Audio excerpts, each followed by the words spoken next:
오늘은 이제 122에 그 토목 시험 퀴즈 122 이제 용어 1교시 해설을 할 건데요. 이번에 용어가 어려웠어요, 쉬웠어요, 오 선생님? 공부를 하고 봤으면 어땠을 것 같아요? 그렇죠. 하고 봤어도 좀 하고 봤어도 이제 약간 좀 어려워 보이는 문제가 많아가지고 쉽지 않았어요. 쉽지 않았어요. 그래서 특히 이제 이번 1교시 같은 경우는 제가 이전에 모의고사반에서 강의했었던 그 용어를 어떻게 선택을 하고 어떻게 이제 요령껏 푸는지 이제 그런 것들을 좀 잘 이제 이용해서 이제 풀어야지만 이제 시험장에서 점수를 얻을 수 있을 만큼 이제 문제를 풀 수가 있었고, 그냥 아는 대로 갖다 쓰기에는 그 뒷부분에 가서 이제 모르는 게 많이 나오다 보니까 굉장히 당황할 수 있었던 시험이라고 보시면 되겠습니다. 그래서 일단 전체적으로 쭉 보면 일단은 그 우리가 그때 한 3단계로 나왔었는데 1번과 2번을 아는 문제, 그리고 1번은 그 1번만 아는 문제, 그리고 이제 풀기 싫은 문제 이렇게 나누기로 했었는데, 지금 우리가 1번과 2번을 아는 문제라고 하는 것을 골라본다면 어떻게 되냐면 1번 TSP는 이제 했죠. TSP는 요거 했고 1번, 그리고 2번 뻘킹도 우리가 하실 수 있어야 됐었고, 그리고 3번 제어와파 할 수 있어야 됐죠. 그리고 쭉 가가지고 13번에 ELCM도 해 주셨어야 됐어요. ELCM도. 그래서 1번, 2번, 3번, 13번이면 1, 2번의 문제라는 것은 우리가 그래도 좀 나한테 친숙하고 좀 알만한 그런 문제다 이런 거잖아요. 그렇죠? 근데 그 알만한 문제가 4문제면은 이거는 적은 거예요. 적은 거예요. 13문제 중에 이제 내가 그 아는 게 4문제밖에 없어 이렇게 얘기하는 정도가 이제 요건데, 13문제 중에 4문제면은 한 3분의 1이 안 되잖아요. 그렇죠? 그러니까 이게 체감적으로 어렵단 말이에요. 체감적으로. 그래서 이제 이 1번만 아는 문제라고 하는 것은 이게 내가 공부를 좀 덜 했다 이런 개념인데, 이번 시험은 약간 요런 게 좀 잘 없고, 요거를 바꿔가지고 어떻게든 쓸 수 있는 거. 그래서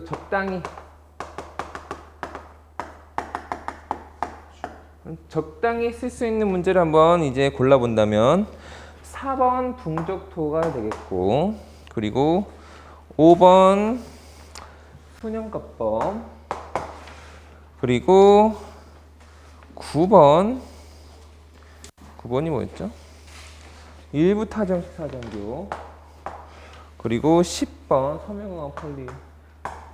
섬유강화 폴리머 보강근, 그리고 12번 복합 방어 원식. 요 5개를 이제 적당히 그래도 우리가 모의고사반 분들은 이제 쓸 수 있겠다 이렇게 생각하는 문제가 되겠습니다. 적당히 쓸 수 있겠다. 그럼 진짜 풀기 싫은 문제가 뭐냐면 나머지죠. 그래서 6번, 7번, 8번, 11번 이렇게 된단 말이에요. 다시 보면 우리가 이제 요 1번, 2번 우리가 A, B, C로 나왔죠. A, B, C 이렇게 3가지 종류로 나왔을 때 A가 4개고 B가 몇 개예요? 하나, 둘, 셋, 넷, 5개죠? 그러니까 A랑 B도 쓰기 좀 짜증나는데 A랑 B를 합쳐가지고 이게 몇 문제냐면 이게 한 9문제 정도 된단 말이에요. 9문제면 이게 10문제 돼야 안 돼요? 안 되잖아요. 그렇죠? 결국 이 풀기 싫은, 이 적당히 쓰는 것보다 더 풀기 싫은 이 4문제 중에서 한 문제를 뽑아서 써야 한단 말이에요. 그래서 여기는 요 중에 한 문제를 써야 됐었다. 그래서 이번 시험 문제 같은 경우가 앞으로도 계속 나올 수 있어요.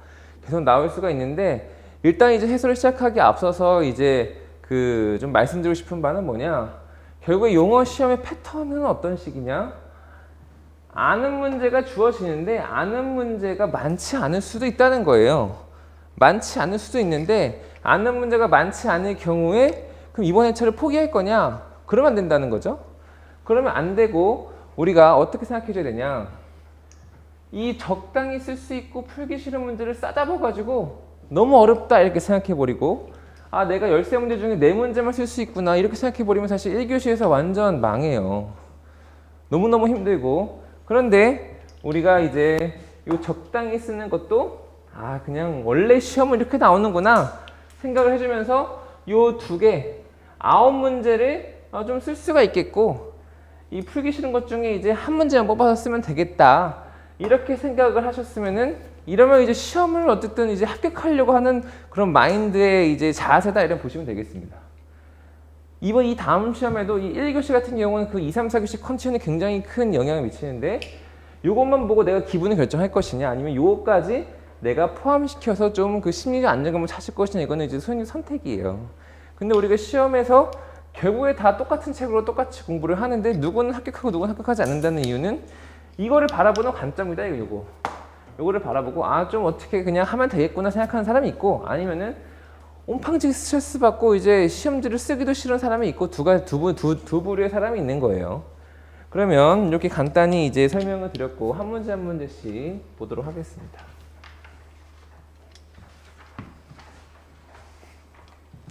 1번 TSP 탐사죠.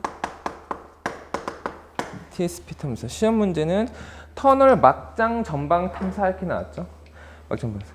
그리고 TSP 탐사 같은 경우 이제 기본적인 문제고 이제 나올 회차가 됐던 문제로서 준비를 많이 하셨죠. 그래서 뻔하죠. 정의를 적고 2번에 탐사도 이렇게 적었죠. 탐사도. 그렇죠? 이 탐사도란 걸 적으면은 이제 우리가 그 모의고사에서 배우는 용어를 이제 유형별로 분류한다 했을 때, 이게 일종의 시험과도 비슷한 느낌이 들잖아요. 그렇죠? 시험과 관련된 대제목들은 뭐가 있냐? 목적 있단 말이에요. 목적. 그래서 탐사 목적, 그리고 탐사 방법 있겠죠? 탐사 방법. 아니면 탐사 시 이제 유의사항 이런 거 넣어줄 수가 있겠고, 그 다음에 대제목 5번 해가지고 우리가 비교표 넣어줄 수 있겠죠. 비교표를 넣어줄 수 있겠다. 이렇게 비교표를 넣어줄 수 있겠습니다. 그럼 이렇게 이제 대제목을 잡아가는 거는 굉장히 그 어렵지가 않게 할 수가 있고, 우리가 여기에서 레이아웃적인 요소가 어디에 들어가냐면 여기에 들어가죠. 탐사도니까 여기에 그림이 들어가고, 그리고 비교표니까 여기에 비교표가 들어가겠습니다. 그렇죠? 근데 기본적으로 이제 그림을 그려주고 밑에 비교표를 할 수가 있겠고, 중간에 이제 이 탐사 목적 같은 경우는 뭐 오징어 도해를 사용해가지고 하려면 할 수도 있는 성격의 이제 대제목이죠. 그래서 이 정도로 이제 우리가 레이아웃을 채울 수가 있겠고, 그런데 이제 만약에 이제 이 시험을 보셨던 분들 같은 경우에는 꼭 해주셨으면 하는 부분이 뭐였냐면, 이 시험 문제가 그냥 TSP 탐사 나온 게 아니고 뭐라고 나왔냐면 터널 막장 전방 탐사다라고 해가지고, 막장 전방이라는 단어가 나왔단 말이에요. 그렇죠? 그 막장 전방이라는 단어가 나왔으니까 이 문제를 보고 이 막장 전방이라는 단어를 이 정의에도 넣어주고, 그 탐사와도 우리가 보통 뭐 이런 식으로 그러잖아요. 그래서 발신기, 수신기 해가지고 이렇게 이 막장 전방에 약 100에서 200m, 보통 150m 내외에 이제 지질 이상대를 탐사하는 방법인데, 여기 갔다가 반사되어 오는 반사파를 우리가 측정하는 거죠. 수신하는 거죠. 근데 이제 여기에다가 뭐라고 써주면 좋냐면, 이 내용 그대로 막장 전방이란 말을 그림에도 집어넣어준다. 그림에도 이렇게.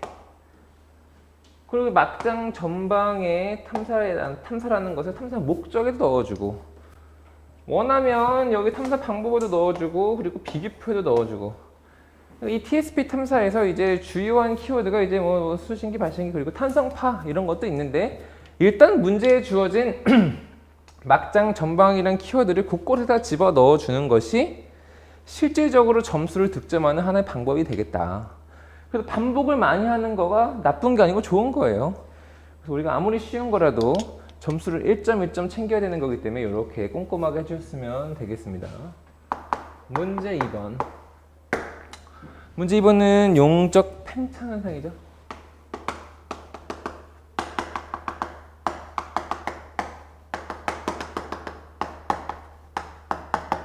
뻘킹이고, 이것도 뭐 기본 문제. 누구나 다 선택하실 수 있는 문제고. 1번.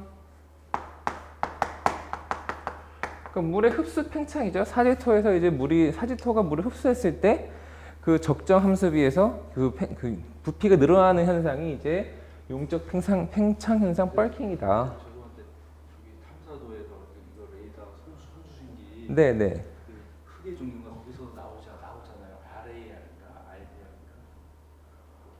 땅 속에서 이렇게 송신하면은 수신돼서 오는 그 지질. GPR. GPR. 네네. 그거를 쓴 것 같아요. 그러면 안 되죠. 그거는 GPR은 이 그라운드고, GPR은 그라운드고 이건 터널 막장이고 여기 터널 막장을 써놨잖아요, 그렇죠? 그리고 이제 지금 영상을 찍고 있으니까 나중에 질문을 한꺼번에 주시면 좋겠습니다. 이제 뻘킹이고 이제 팽창이죠, 팽창인데 그래서 이 팽창이라는 단어가 여기서 중요해요, 팽창. 용적의 부피라는 거죠. 그래서 뭔지 모르지만 부피가 팽창하는데. 공부를 한 사람은 여기다가 뭘 더 추가해줘야 되는 거냐면 이제 사질토, 모래의 팽창 현상이고 그리고 적정 함수비에서 발생하는 용적 팽창이다라는 거예요. 그래서 결국에 여기서도 이렇게 키워드가 정의에 있게 들어가서 작성을 해주시면 되겠습니다. 그래서 2번, 그래서 얘는 어떤 현상이기 때문에 우리가 용어의 유형에서 이 현상은 어떻게 왜 발생하는지에 대해서 설명을 해줘야 되는데 그걸 뭐라고 했냐면 메커니즘이라고 하고 여기다가 뭐 뻘킹의 메커니즘 이렇게 대제목 2번에 적어준 게 보통이라고 했어요. 근데 이 뻘킹 메커니즘을 이제 설명을 해줄 때 요거를 이렇게 막 동글동글 이제 사질토리 그려가면서 표현해주면 된다고 그랬어요? 안 된다고 그랬어요? 요거는 우리가 그림을 못 그린다. 우리 그림을 그릴 수가 없고 제가 시험 전에 드렸던 자료에 보시면 여기다가 이렇게 당연히 그래프를 그려서 설치해 주라고 했었죠. 그래서 깨끗한 모래에 다짐 시험을 했을 때 그래프가 이렇게 되는데 여기서 함수비가 약 5에서 6% 정도 됐을 때 부피가 아니고 간말이죠, 간말. 이 밀도가 줄어들게 되는데 이 밀도가 줄어드는 이유가 뭐냐면 부피가 팽창해서다. 그래서 이게 바로 뭐라 그랬냐면 뻘킹 현상이라고 했었죠. 뻘킹. 그래서 그래프를 그려주고 여기다 허전하니까 오른쪽에다가 이렇게 플로우 차트를 넣어주라고 했었고 이 플로우 차트를 만들 때 이제 뻘킹의 메커니즘이 뭐냐라고 해가지고 이거를 암기하는 게 아니고 이 용어에 있는 키워드를 그대로 넣는다고 했었죠. 그래서 이제 뭐 사질토는 사질토 적어도 되고 아니면 뭐 깨끗한 모래 5에서 6%의 이제 뭐 가수 그러면 이제 부피 팽창 또는 이제 용적 팽창 문제 용적 팽창을 나왔으니까 뭐 이런 식으로 넣어주면 되죠. 이런 식으로. 그래서 2번을 만들어줬고 3번 해가지고 이 현상에 대해서 이제 좀 나의 의견을 밝혀줘야 되는데 이 뻘킹 현상에 대해서 이게 뭐 애매하다 그러면 그냥 특징으로 가주시면 돼요. 특징 같은 거 넣으시면 돼서 이제 뭐 부피가 팽창한다 아니면 뭐 사지토에서 발생한다 또는 이제 뭐 적정 함수비 5에서 6%에서 이제 뭐 발생하고 이제 벌집 모양으로 엉키는 방법이 있고 인터로킹이 이제 인터로킹이 이제 발생하는 이제 현상이다 이런 내용들을 특징에다가 적어주시면 되시고 보통 여기서 생각하는 게 뭐냐면 비교표죠, 비교표. 그래서 비교표를 이제 넣어줄 수가 있고 비교표. 비교표라고 하는 것은 뭐 스웰링이라든지 아니면 슬래킹이랑 비교를 해줄 수가 있고 아니면 3단 비교를 해주셔도 되겠다. 참 여기 TSP 탐사에서도 이 비교표를 아까 뭐 GPR 말씀하셨는데 GPR이랑 비교해도 되고 아니면은 지오토모그래피 같은 거와 비교해도 되고 아니면 이제 선진 시추공과도 비교를 해줄 수가 있겠습니다. 그래서 TSP 탐사라고 하는 것이 어쨌든 그 탄성파를 보내가지고 간접적으로 우리가 간접적으로 결과값을 얻는 거기 때문에 그래서 추정을 하는 것으로서 시추공이랑도 비교해주면 좋겠죠.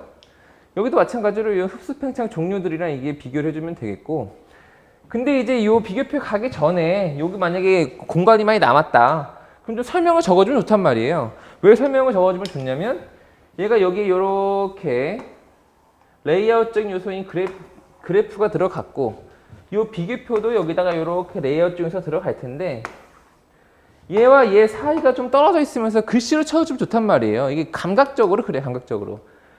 한 페이지에 이렇게 있을 때 정의를 적고 이제 메커니즘 그림을 적었는데 내가 설명을 얼마 안 적었는데 바로 비교표로 넘어가기 좀 꺼려져야 된단 말이에요. 시험을 많이 쳐본 사람이면.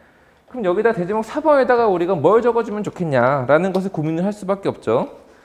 근데 이 뻘킹이라고 잘 보면 이게 무슨 현상이라고 이제 문제에서 나왔냐면 용적 팽창 현상이란 거냐, 그렇죠? 그렇죠? 흙이 팽창했다는 거 아니에요? 그럼 부피가 바뀌었다는 거죠? 그럼 부피가 바뀌면 우리가 뭐에 얘가 지금 그 걸리적거리는 거예요? 부피가 바뀌는 거에서 우리가 또 뭘 알아요? 오수영님? 흙의 부피가 팽창했다고 하는데 흙의 부피가 팽창했다가 줄어들었다 했던 거를 우리가 그 뭘로 따져요? 네? 함수비? 함수비에 따라서도 이제 뭐 바뀌긴 하죠, 그렇죠? 우리가 토량환산계수라고 이제 토량환산계수, 그렇죠?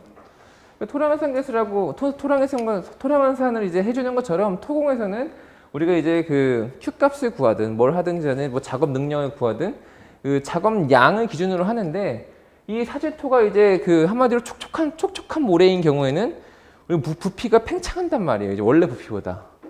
그래서 이 촉촉한 모래 부피 팽창 현상이 이제 뻘킹에 대해서 이제 감을 그런 식으로 잡았으면 여기다가 그냥 성토공사 시 유의사항이라고 해서 뭐 무슨 유의사항이면 대강 설명으로 우리가 떼어줄 수가 있잖아요, 그렇죠? 이 안에다가 이제 우리가 뭐 뻘킹이든 아니면 이제 뭐 토량 환산계수에 대한 내용이든 작업 능력에 대한 내용이든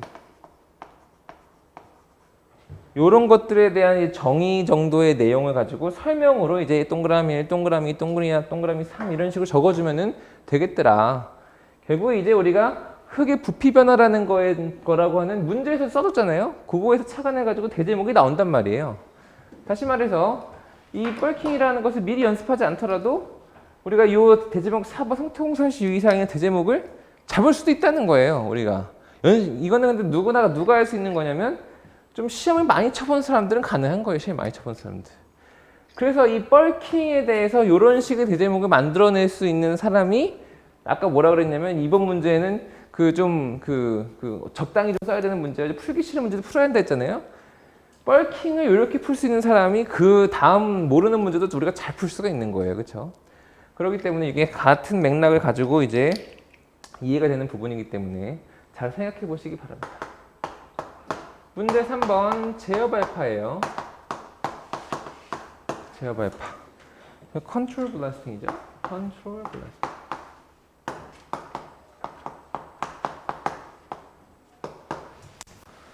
제가 저번에 그 기출문제 해설 강의를 올려놓고 제일 많이 들은 말이 저번 제가 몇 년 전에 들었을 때에 비해서 말이 왜 이렇게 빨라지셨어요? 저 말을 엄청 빨리 했대요. 그래서 그때 막 시간이 쫓겨가지고 막 얘기했는데 너무 말이 빠르다고 이상하다고 그래서 말을 좀 천천히 해달라 그래서 지금 말을 엄청 천천히 하고 있습니다. 참고하시면 되겠고 제어 알파 이거 뻔하죠? 뻔해. 1번 정의 적어주고 뭐 제어 알파에 대해서 뭐 적어줘요? 발파 패턴도 적어주면 되죠. 발파 패턴도.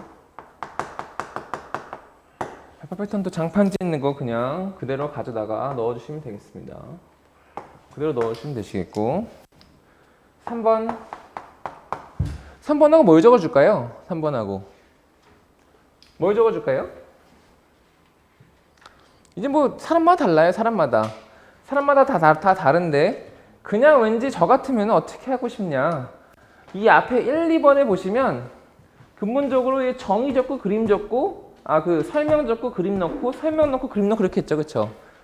얘도 설명 넣고 그림 넣고 설명 넣고 그림 넣고 이렇게 했잖아요. 그쵸? 큰 틀에서 그렇게 두 번 해왔으니까 저 같으면 시험장에서 이것도 쉬운 문제니까 좀 변화를 하고 싶다. 어떤 식의 변화를 하냐 가운데다 그림을 모아주는 거예요. 2번, 3번. 그래서 꼭 그림이 이제 뭐 3번은 꼭 설명이 들어가야 되냐 그런 게 아니에요. 그쵸?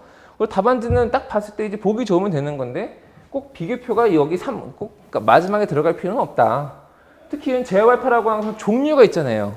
종류가 있고 종류별로 우리가 비교표를 그릴 수가 있으니까 이 제어발파에서 강조를 해주기 위해서 여기다가 종류별 특징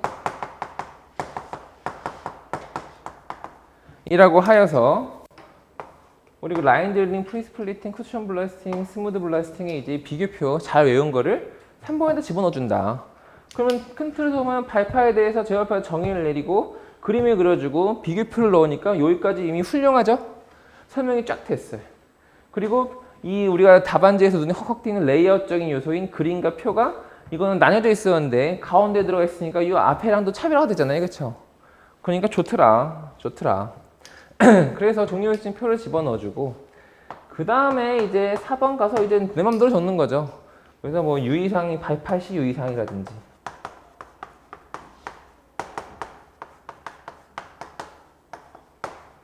또는 뭐 제어 발파의 요소 이런 거 넣어주세요. 요소. 제어 발파 요소가 뭐예요? 우리 뭐라 그러죠? 그게 딜레이 일렉트로닉 디토네이터가 뭐예요? 지발레간이라든지 아니면 탱이라든지 아니면 디커플링 이런 것들을 우리가 적어줄 수 있어요. 그거에 대해서 설명을 적을 수도 있고 만약에 여기서 기억이 안 났다면 그거에 대해서 우리가 용어 1, 2번식으로 그림까지 넣어줄 수가 있고 이제 요거는 내가 알아서 하는 거예요. 이런 대제목이 들어갈 수가 있다. 또는 여기다가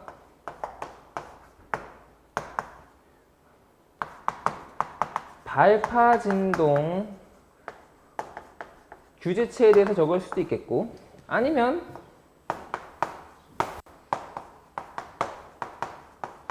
발파 진동에 대해서 경감 방법이라고 해서 진동을 이제 우리가 줄일 수 있는 방법에 대해서 적어줄 수도 있어요. 여하튼 1, 2, 3을 잘 적어줬으면 사실 이 밑에는 선택이에요. 선택. 근데 이 선택에 대해서 요거는 시간을 무조건 많이 쓰면 안 되고 생각나는 거 그냥 가다가 무조건 가는 거예요. 뭐가 좋은 게 아니라 뭐가 좋은 게 있는 게 아니고 1, 2, 3이 중요한 거니까 요거는 깍두기다. 그래서 알아서 하는 거 알아서. 딱딱 정해져 있는 게 아닙니다. 문제 4번. 문제 4번이 이제 붕적토다. 이 붕적토는 아까 좀 껄끄러운 문제였죠? 붕적토. 선택 안 하면 좋은데 이번에 차이는 선택할 수밖에 없었어요. 그렇죠? 영어로 치면은 얘가 콜로비얼 소일이다. 일단 이 붕적토란 말을 이제 만약에 처음 들었어요. 그레스 시에도 우리가 시험장에 써야 되잖아요.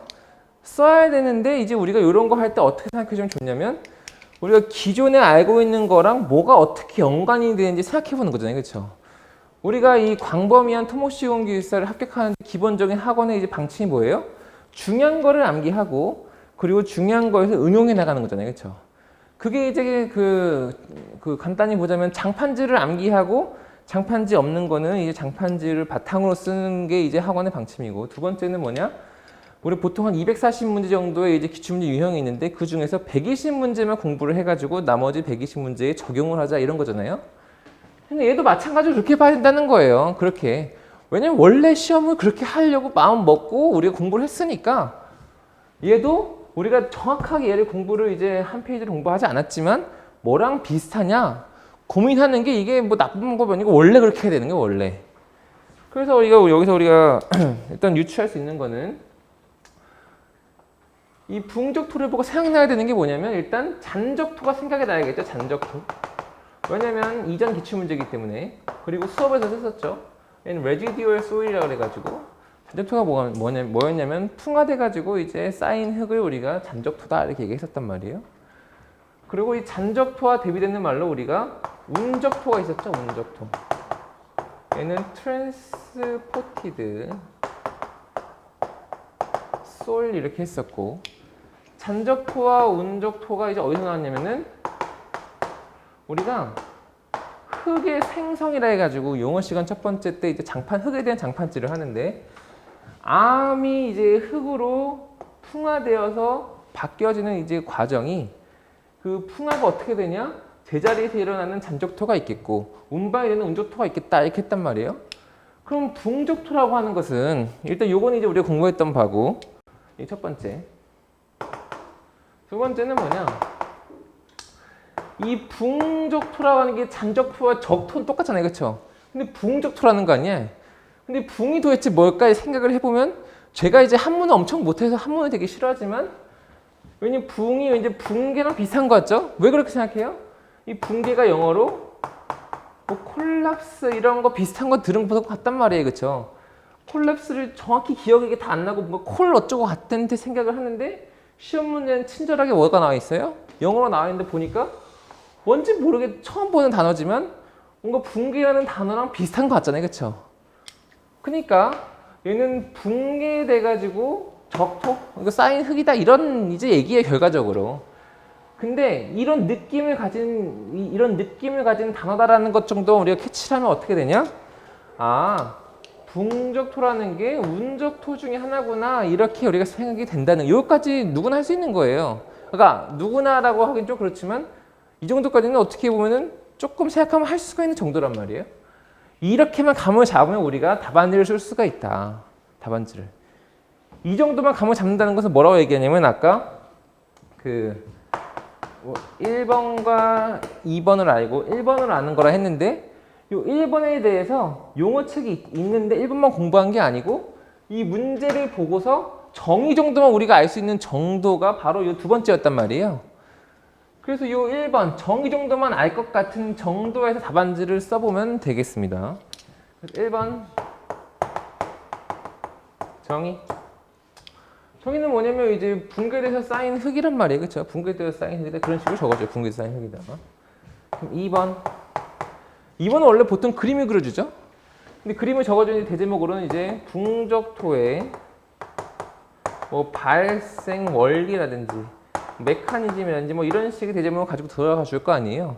그럼 지금 그 해설지를 보시면 아시겠지만 이 붕괴라는 걸 살려가지고 이렇게 사면을 그려주고 여기서 이렇게 붕괴된다. 그래서 여기다가 이렇게 여기는 퇴적이죠. 퇴적되었고 이게 뭐라는 거예요? 이게 붕적토라는 거죠. 그래서 여기 영어로 써줬으니까 그리고 아는 게 없으니까 문제에 있는 거 그대로 활용하는 거예요. 이렇게 콜루비알 소일 이렇게 활용해. 이렇게 그려주면 이 옆에 이제 그 공간이 비었잖아요. 공간이 비었으니까 여기다가 뭘 적어주면 좋냐? 뭘 적어주면 좋냐면 발생 원리니까 플로 차트를 적어주면 좋겠죠? 이렇게.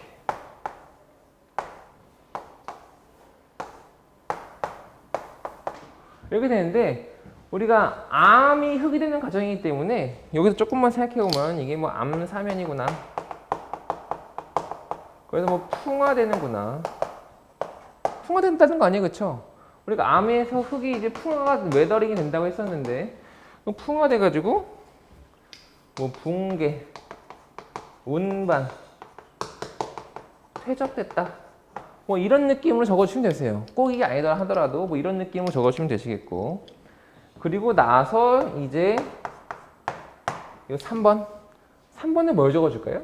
3번에? 이 붕적토라는 거는 이제 어떤 이제 흙의 종류니까 이 흙이 다른 흙과 달리 가는 어떤 특징을 적어줘야 되겠죠?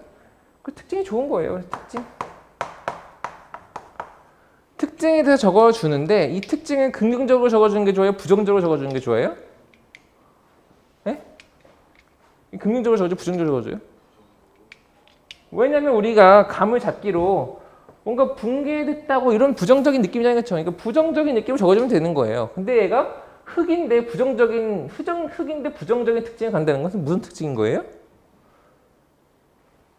흙의 강도가 좋다는 건 안 좋다는 거예요? 안 좋다는 거죠? 안 좋다는 거예요. 이 위에다가 구조물을 설치하면 된다는 건 안 된다는 거예요? 안 된다는 거죠? 그런 내용을 적어주면 돼요. 그런 내용을. 좋지 않은 흙이라는 것만 관점을 가지고서 특징을 적어주면 됩니다. 특징을 적어주고 그러고 나서 또 뭐 적어주면 좋을까요? U 이상 적어주기도 원래는 U 이상. U 이상. 그래서 위에 뭐 9점을 올리면 안 되고 이제 뭐 그 시공시 유의해야 되고 뭐 또 이제 특징과 비슷한 말을 또 반복하는 거예요.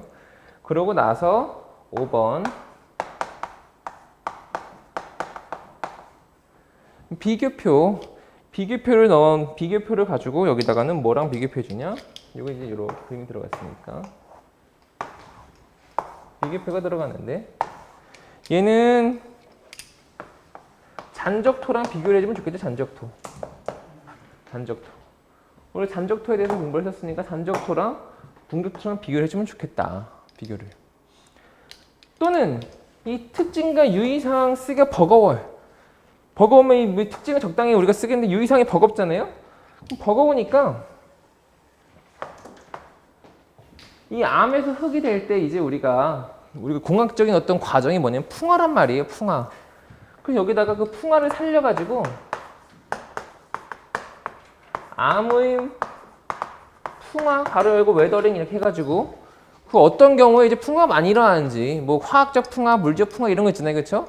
뭐 건조할 때 뭐 많이 일어나고 그리고 동결융이 생길 때 많이 일어나고 이제 물이 있을 때 이제 풍화가 일어나고 그리고 이제 뭐 기타 어떤 이제 성분이 있을 때 풍화가 잘 안 일어나고 그 풍화가 많이 일어나는 조건에 대해서 설명을 해주면 이 대제목이 좋단 말이에요, 대제목이. 다시 말해서 이 붕적토라고 하는 거에 대해서 우리가 기존에 공부하던 연결을 시키는데 뭐랑 연결을 시키냐면 암이 풍화해서 흙이 된다는 요거랑 연결을 시켜가지고 여기 있는 이 풍화를 끄집어내와서 여기다가 이렇게 대제목으로 만들어주면 이 붕적토와 어울리는 대제목이 되겠더라. 이게 되게 좋은 방법이에요. 이거를 잘 해주셔야지만 기숙사를 빨리 합격합니다. 그게 뭐냐면 내가 기존에 알고 있던 지식과 시험에 나온 문제와 이제 적용을 시키는 건데 이 적용을 시키는 게 이게 뭐 옳지 않은 방법이다. 이제 뭐 좀 뭐라 그러지? 치사하다. 뭐 정론이 아니다. 뭐 이렇게 하는데 그게 아니고 이렇게 하는 거예요. 이렇게 하는 거예요. 어떤 책에도 이 붕적토에 대해서 이제 암의 풍화라는 이런 이제 대제목이 없어요. 근데 적어주면 시험에서는 득점을 하는 건 득점. 결국에 우리가 시험 점수 빨리 받아가지고 합격하려고 하는 건데 그 방법대로 가주시면 좋을 것 같습니다. 그리고 다음 페이지 보시면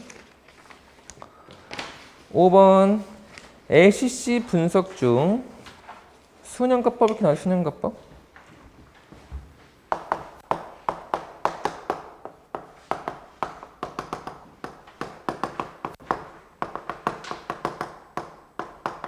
NPV 우리 그냥 다들 많이 알고 있는 BC 레이시오가 나오지 이제 BC 레이시오가 아닌 NPV가 나오니까 좀 짜증나죠?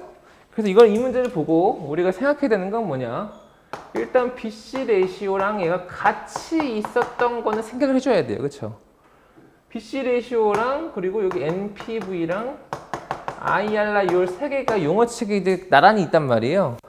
이 나란히 본 것 같은 느낌만 있는 거예요, 일단. 나란히 본 것 같아. 그리고 이 비교표가 있잖아요, 그렇죠? 그 정도 보고. 그리고 이 문제를 잘 읽어보니까 뭐라 나와요? 그러니까 LCC와 관련된 거구나, LCC. 그래서 요 정도 감을 잡고 시작을 하는 거예요. 그래서 요 정도 감을 잡고 우리가 시작을 한번 해보도록 하겠습니다.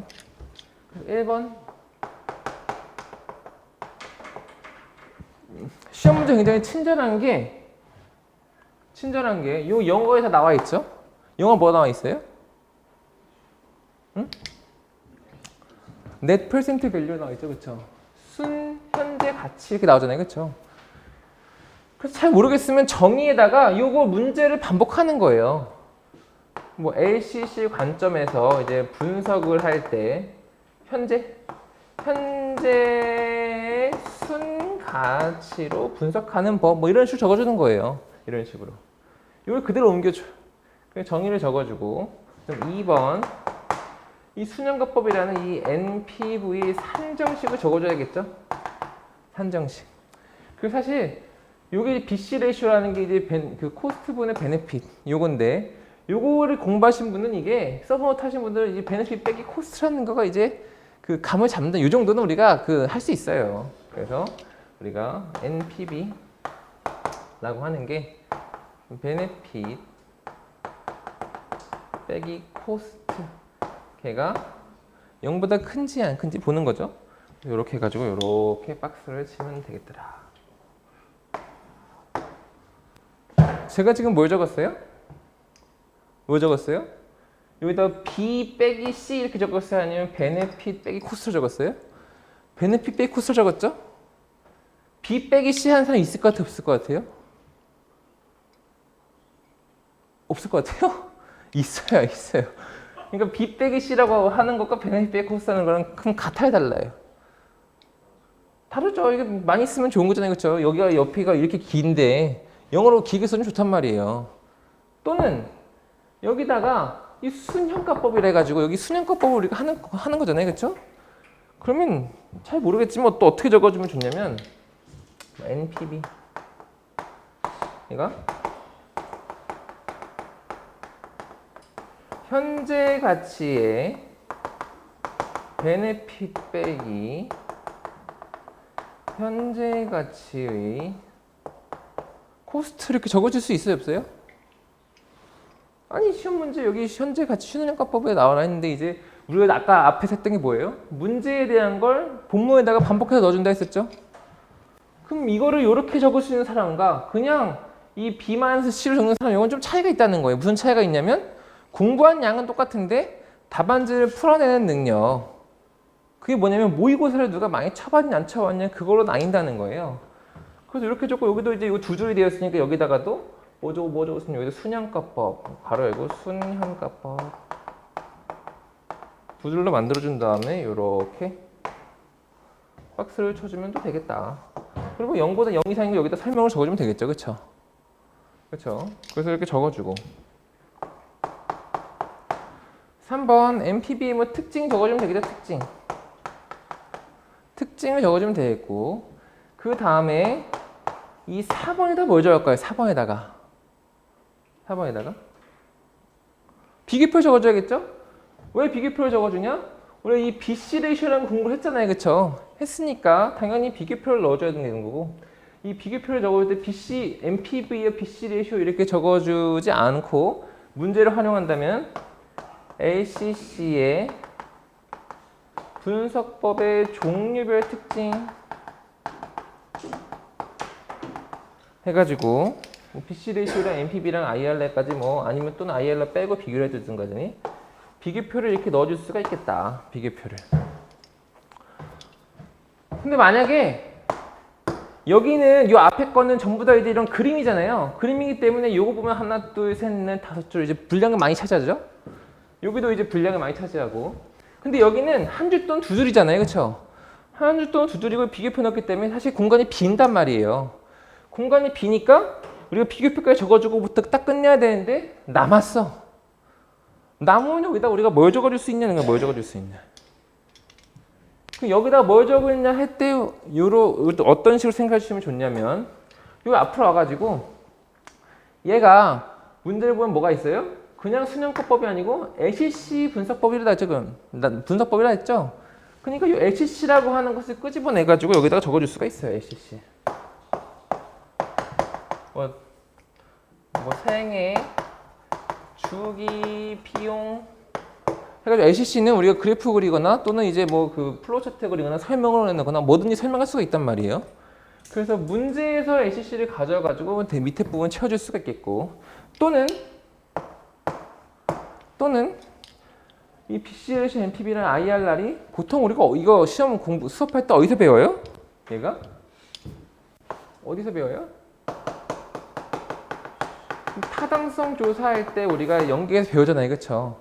타당성 조사 이제 경제성 분석 그리고 정부 정책 일관도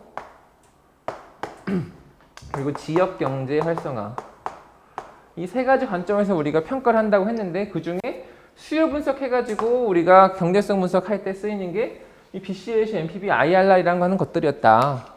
그래서 ACC 산정법이라고 하는 것을 우리가 여기서 공부를 했었는데 요거를 생각해내는 게 중요한 거죠. 결국에 이걸 생각해낸다는 건 무슨 말이에요? 이게 장판지에서 이제 가지쳐서 내려가듯 거꾸로 끝단내는 거 물어봤는데 이 위에 있는 게 뭔지 궁금해하는 게 사실 시공기술사 또는 이제 기술사 공부하는 모든 분들이 가져야 될 자세다 이 말이에요. 얘가 어디 속하는지. 그리고 뭐라 그래요? 족보 장판지라죠. 족보 장판지. 얘 족보가 뭔지 우리가 생각을 해줘야 되는데 얘 족보는 뭐냐? 타당성 조사, 타당성 조사. 그래서 여기다가 타당성 조사, feasibility study 해가지고 타당성 조사에서 집어넣어주면 좋은 거예요. 여기다가 이제 1번 경직선문서 2번 이렇게 적어주면은 이게 훌륭하게 이제 큰 분량을 차지하잖아요. 이 수년가법에 대해서 이제 타당성 조사에서 나오는 게 좋은 거다. 좋은 거예요. 연관이 돼 있는 거니까 좋은 거다. 그리고 아까 잠깐 후다닥 넘어갔지만 이 특징 있잖아요. 특징. 이런 특징 같은 것도 적을 때에도 우리가 어디에 속하는지 알아야지만 특징이 나온단 말이에요. 우리 공부를 할 때 이제 우리 학원 수업 방식은 장판지를 크게 분류해 놓고 나머지는 이제 용어를 보내잖아요. 크게 분류를 할 때 특징을 어떻게 공부하냐면 그 하나하나 감원적으로 공부하는 게 아니고 그 분류를 해나갈 때 이제 어떤 특징이 각각 갖는지 그걸 생각을 해주고 그게 속한 거에서 특징을 말해준단 말이에요. 그럼 얘도 그냥 MPB의 특징이라고 하면 이 특징이 어려워요. 근데 이 MPB의 특징이라고 하는 것을 LCC 분석법 중에 하나인 거고 LCC 분석법 중에 하나이면 특징이 뭐예요? 이 베네핏 코스트를 산정할 때 LCC 관점에 산정이 되는 거잖아요. 그렇죠? LCC가 뭐예요? 생산 비용과 유지관리 비용, C&W, C2 그걸 다 고려한다는 거 아니에요? 그럼 수년값부터 고려할 거 아니에요? 그런 거 적어준다는 거예요. 타당성 조사 할 때도 이걸 쓰잖아요. 그렇죠? 그럼 그 내용을 적어주는 거야. 특징에다가. 타당성 조사의 경제적 분석할 때 이제 사용하는 이제 뭐 방법이다. 뭐 이런 식으로 적어두는지 아니면 이 다른 내용은 적어도 상관없단 말이에요. 결국 이 특징이라고 하는 걸 적을 때에도 얘가 어디 속했는지 우리가 이해를 하고 있으면 답안지 적기 되게 쉽다는 거죠. 그래서 이 문제 5번 같은 거를 쉽게 넘어가는 사람들이 공부를 좀 쉽게 하고 시험을 좀 쉽게 합격하는 사람들이다라고 보시면 될 것 같습니다. 문제 5번. 문제 6번 건설 통합 시스템.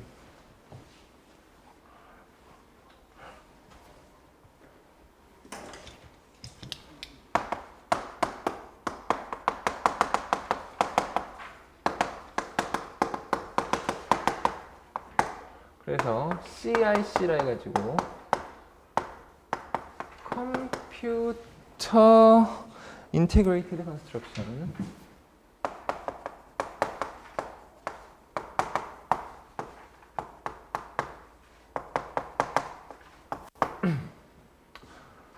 그래서 일단 그 한글과 영어를 보는데 특이하게도 이제 S가 없죠. S가 뭐예요? 시스템이잖아요. 시스템. 근데 시스템이 없고 뭐라 하냐면 컴퓨터 이렇게 나왔어요. 컴퓨터. 그래서 건설 통합 컴퓨터다 이렇게 나오잖아요. 그렇죠? 그러니까 이제 뭐 시스템이 이제 컴퓨터로 하는 거니까 이제 그게 그런 거구나. 그래서 CIC가 시험 문제 나왔어요. 정말 이 문제는 제가 아까 그 풀기 싫은 문제 집어넣었죠. 우리가 이제 유추해서 풀 수가 있다고 손 치더라도 총론의 문제는 우리가 웬만하면 선택하기 좀 꺼려진단 말이에요. 그래서 공법적인 거랑 총론적인 문제가 있을 때 총론이 우리가 선택을 잘 안 하게 되기 때문에 제가 6번에 아까 풀기 싫은 문제 분류를 했었는데 만약에 어쩔 수 없이 우리가 그 풀기 싫은 문제 중에 한 문제 선택을 해야 되는데 그 한 문제가 이 건설통합 시스템이다 라고 한다면 이제 어떻게 하냐? 어떻게?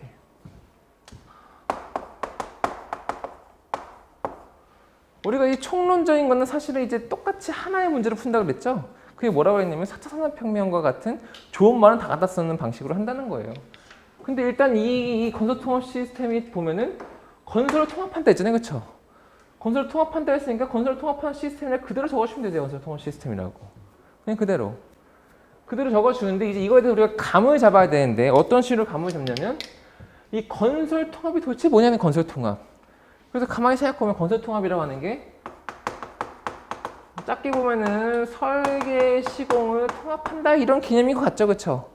또는 이제 크게 봤을 때는 이제 뭐 기획부터 이제 유지관리시까지 이제 전부 다 전 생애 주기를 이제 데이터를 통합하는 그런 개념이라고 보시면 되실 것 같고, 그래서 뭐 협의의 개념, 광의의 개념 두 개가 나뉜다고 했었죠.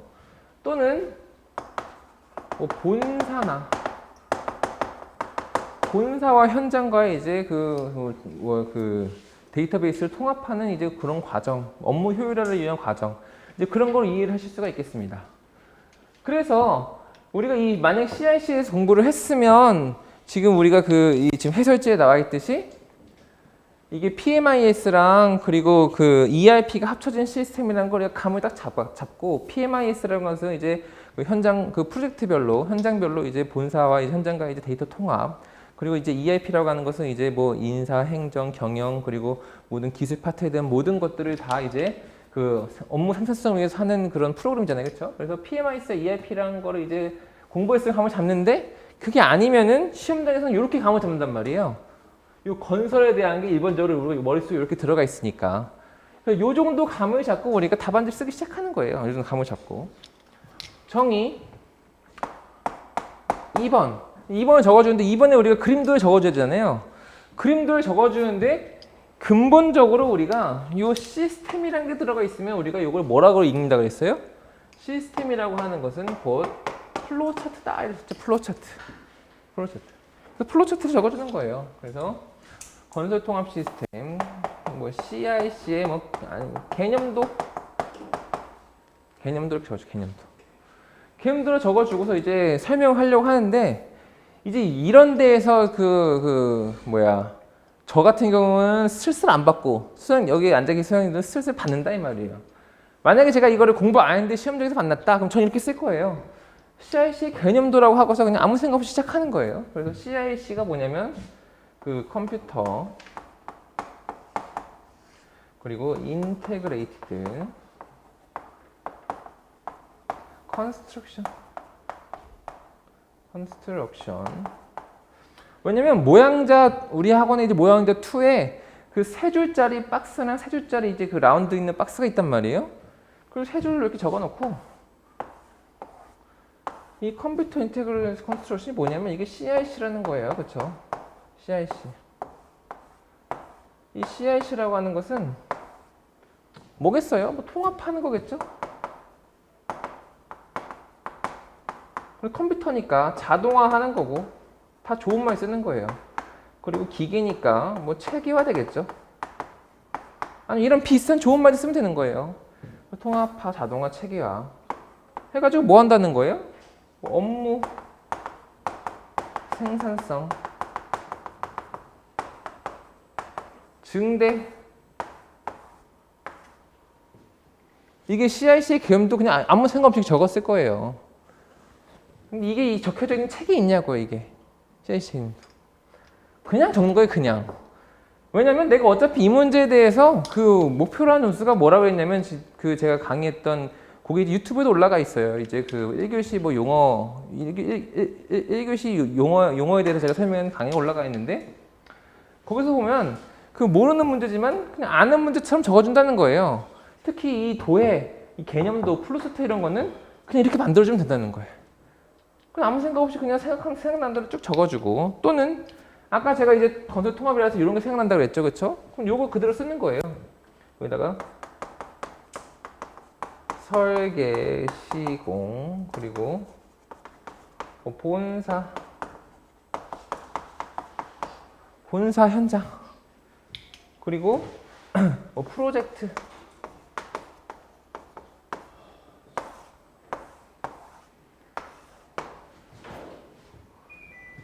이렇게 해가지고 이게 뭐다? 뭐 컴퓨터 인테그레이티드 뭐 컨스트럭션이다. 이게 무슨 과정이다? 이게 통합화 과정이다. 통합화.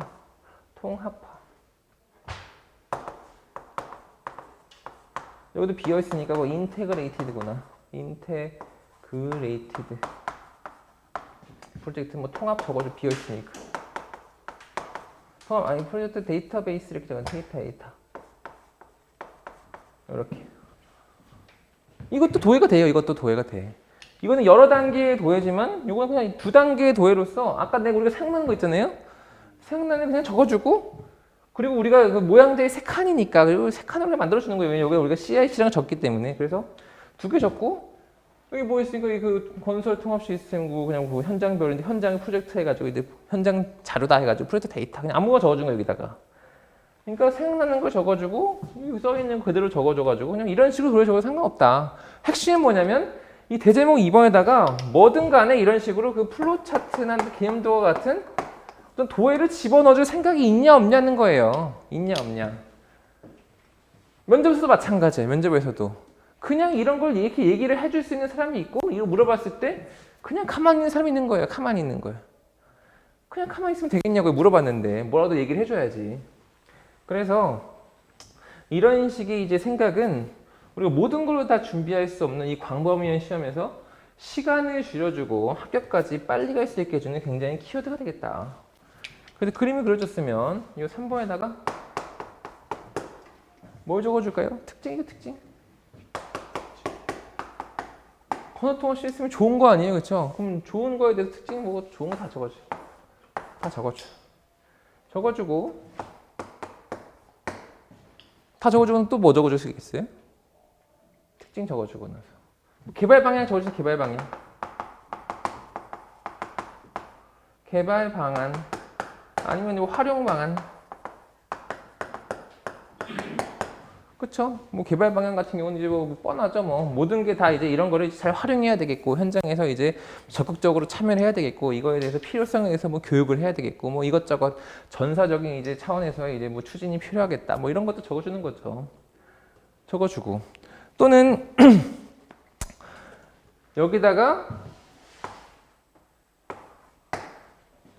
여기 도해가 들어가는데 밑에 도해가 없잖아요. 도해가 못 들어가 도해가 없기 때문에 우리가 심정적으로 비교표를 넣고 싶단 말이에요. 근데 비교표를 넣고 싶은데 이 건설 통합 시스템과 뭔가 비교를 뭘 해줄까 생각을 하는 거예요. 근데 아는 것 중에 아무거나 하는 거 아무거나. 뭐라 해주면 좋을까요? 통합이라 하는 말이 우리가 보통 어디서 나와요?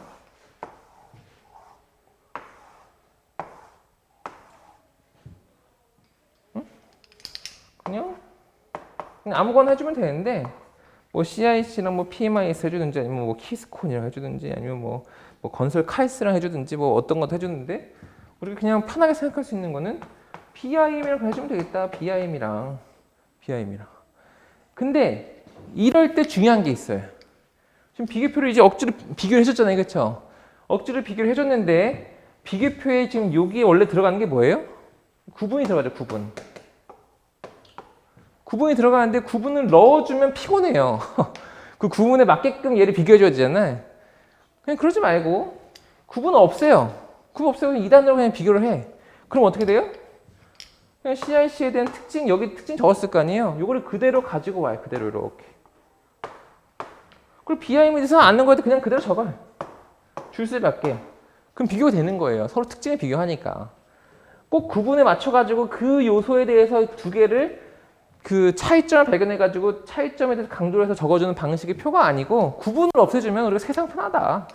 우리가 지금 이 CIC를 지금 겨우겨우 적고 있는데 이 구분을 나눠가지고 어떻게 비교를 해요? 그러면은 진짜 머리 터지지. 그렇게 하는 게 아니고 구분을 없애는 방식으로 시간을 빠르게 갈 수 있는 건데 이거는 굉장히 이제 그 좋은 방식이라 보시면 되겠습니다. 그래서 이런 식으로 적어주면 되겠다. 그러니까 모의고사반에 오시면 이런 거를 계속 연습을 하는 거예요. 이런 거를. 특히 이제 우리 학원에서는 레벨 1 같은 경우는 그 짜여진 프로그램이 있어요. 그래서 그것대로 가는 거고 레벨 2에서 이런 그 연습들을 하는 거죠. 레벨 2에서.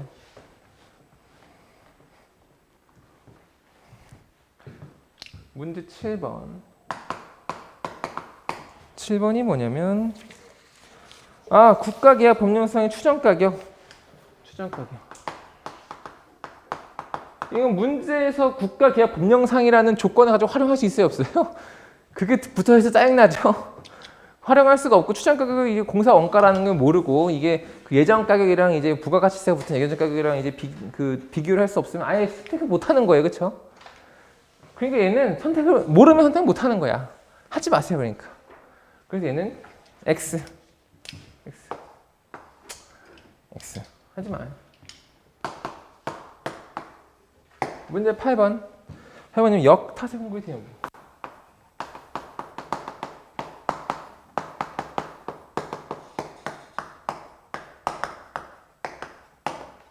이 역타세 콘크리트 이해 방법도 종류가 있기 때문에 이거는 종류를 모르면 사실 답안지 쓰기 조금 좀 그래요. 그래서 이걸 모르면 아예 못 쓰는 거기 때문에 제가 그 학원에서 이걸 안 가르치기 때문에 아까 이제 풀기 싫은 문제 집어넣었고, 만약에 공부를 했다면 사실은 이제 우리가 그 TSP 같은 거랑 이제 진배 없는 문제죠. 공부를 했으면 종류를 아니까. 근데 종류를 모른다는 것은 이거는 선택하면 안 된다는 거예요. 종류 모른다는 것은. 그런데 이제 요거를 이제 만약 종류를 안다고선 쳤을 때 대제목을 잡아본다면 역타수 콘크리트 이해방법이라는 것은 얘가 이제 우리가 생각해도 했던 건 얘가 처음 딱 보자마자 생각해야 되는 게 뭐예요? 일반적인 영어 문제랑 다르게 얘는 찍힌 문제구나 이렇게 생각해도 찍힌 문제. 역타수 콘크리트에 나온 게 아니고 그 중에서 이행 방법에서 나온 거잖아요, 그렇죠?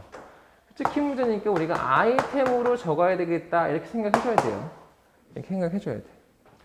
그리고 이 역타수 콘크리트라는 거를 이제 그 공부를 많이 했다면 이게 이제 그 주로 건축에서 탑다운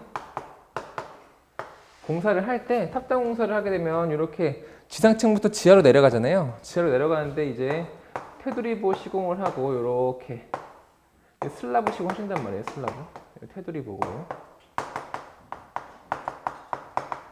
그리고 테두리보랑 슬라브 시공을 해주고 나서 아래층 내려가 가지고 또 테두리보와 슬라브를 이렇게 시공을 해주는데 똑같이 슬라브 이렇게 되면 여기가 지금 이제 외벽이잖아요, 그렇죠? 요 테두리보랑 요 테두리보 사이 요 외벽체를 이제 콘크리트 타설하는 게 요만큼이 되는데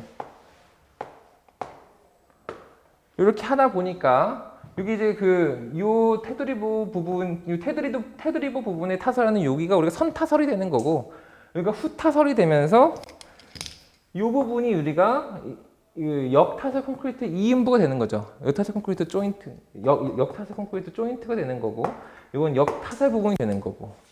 그래서 타설을 할 때 아래서 위로 쭉 가는 게 아니고, 여기를 이제 1번 타설하고, 그 다음에 여기 2번 타설하고, 요 3번 타설하게 되면서 생기는 요 조인트를 역타설 콘크리트 조인트다 이렇게 얘기를 해주고 대제목을 잡는다면 1번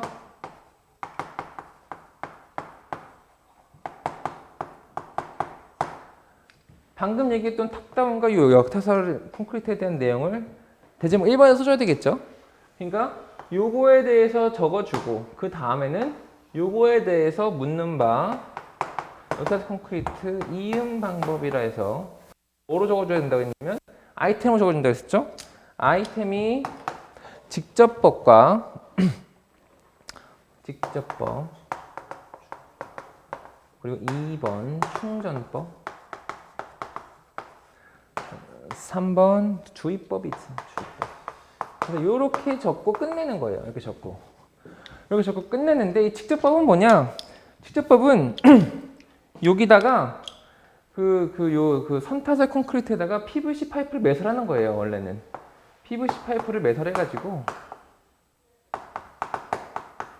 타설하든지 뭐 옆에 타설하든지 해서 이 PVC 파이프에서 거푸집되고 바로 타설을 해주면 되는 게 이제 직접법이에요. 직접법. 또는 PVC 파이프가 아니면 여기다가 헌치를 둬가지고 헌치를 둬서 여기다가 이제 타설을 이렇게 한 다음에 여기 다 양생이 돼가지고 굳어지면은 이 헌치 부분을 이제 제거하는 방법이 직접법이다. 그러니까 직접적으로 타설한다는 거예요. 그게 이제 첫 번째 방법. 그 주의법이란 건 뭐냐? 이 콘크리트 타설을 하는데 선타설과 후타설 콘크리트의 차이점이 우리가 항상 생각해줘야 되는 게 뭐냐면 콘크리트 수축에 대해서 차이가 있죠. 그렇기 때문에 이 2인부에서 이제 이렇게 직접법 타설한다 하더라도 수축이 돼가지고 이제 벌어진 부분이 생긴단 말이에요. 거기다가 이제 실제로 주입하는 방법이 이제 주의법. 그러니까 직접법과 이제 같이 하는 거죠, 주의법은. 충전법 같은 경우는 이 후타설 콘크리트 이 부분을 낮게 타설한 다음에 그 낮게 타설해서 생기는 그 조인트 부분에다가 요만큼 콘크리트를 채워가지고 충전해서 이어주는 방법이 이제 충전법이다. 그래서 여기다가 무수축 몰타를 타설하는 게 충전법이다 하겠습니다. 근데 이거는 공부를 해야 쓴단 말이에요. 공부를 해야. 공부를 못하면 못 쓴다고요. 근데 공부를 했다 손 친다면 얘가 찍힌 문제고 얘가 종류를 적어줘야 되기 때문에 1번 역타설 콘크리트, 2번 이해방법 해가지고 종류를 이렇게 드러내주면 되는 문제다 하겠습니다. 그래서 지금 해설지 내용 참고해 주시면 되시겠고 문제 9번 볼게요.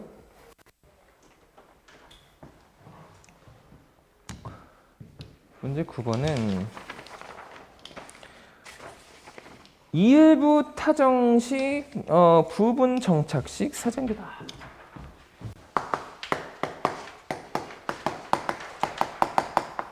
일부 타정식 부분 정착식 사장교다. 얼마나 이 시험 문제가 친절합니까? 얼마나. 대강 하나만 적을 것이지 헷갈리고 이제 뭐라 할까봐 두 개 다 적었잖아요, 그렇죠? 일부 타정식 사정식 하나만 내거든 부분 정착식 하나만 일부 타정식이라 보통 하는데 이렇게 내면 될 것이지 부분 정착식이라고 이제 콕 집어서 우리 해줬으니 이 문제를 우리가 친절하다고 봐줘야 돼요. 왜 이런 문제를 내고 화를 내야 돼요? 출제자는 성심성의껏 최선을 다한 거예요. 성심성의껏. 출제자가 이 문제 내지 말라고 지금 선생님들을 관여할 수 없어요. 그러나 낸다고 마음 먹었을 때는 최고로 친절하게 지금 시험 보시는 여러분들 생각하면서 시험 문제를 냈다는 게 느껴지세요? 그렇게 바라보셔야 된다는 거예요. 괜히 요거 시간에 스트레스 받으면 안 된다는 거예요. 그래서 이제 이 문제를 바라보는 이제 우리 입장에서는 어떻게 해야 되냐? 사장교긴 사장교인데 사장교는 알죠? 사장교긴 사장교인데 뭐 어떻다고 하니까 이게 좋은 사장교예요, 안 좋은 사장교예요? 좋은 사장교다. 좋은 사장교. 일단 이렇게 감을 잡는 거예요. 좋은 사장교인데 어떻게 준다는 거예요? 일부 타정해줬대. 일부. 그렇죠? 일부 타정했다는 것은 이건 뭐예요? 일부는 타정해줬으면 나머지 일부는 뭘 해주는 거예요? 자정해줘, 자정. 네? 셀프 앵커드 해주는 거잖아요, 그렇죠? 그러니까 이제 우리가 일반적인 사정교를 이제 셀프 앵커드라고 하는 거예요, 그렇죠? 또는 부분적으로 정착을 했다는 것은 부분적인 나머지는 이제 미정착했다는 거죠. 뭐는 이런 식의 이제 개념을 잡는 거예요. 이런 식의 개념을. 그래서 1번 정의를 적어주는데 뭐 똑같이 적어주는 거죠. 이제 사장교 케이블의 일부를 이제 정착시키는 방식의 사장교다, 교량이다 이렇게 적어주는데 보통 여기 설명을 좀 더 적고 싶잖아요. 그 설명을 더 적고 싶으면 우리가 어떻게 적어주면 되냐면 교량에서는 이 사장교인데 좋은 사장교를 했잖아요.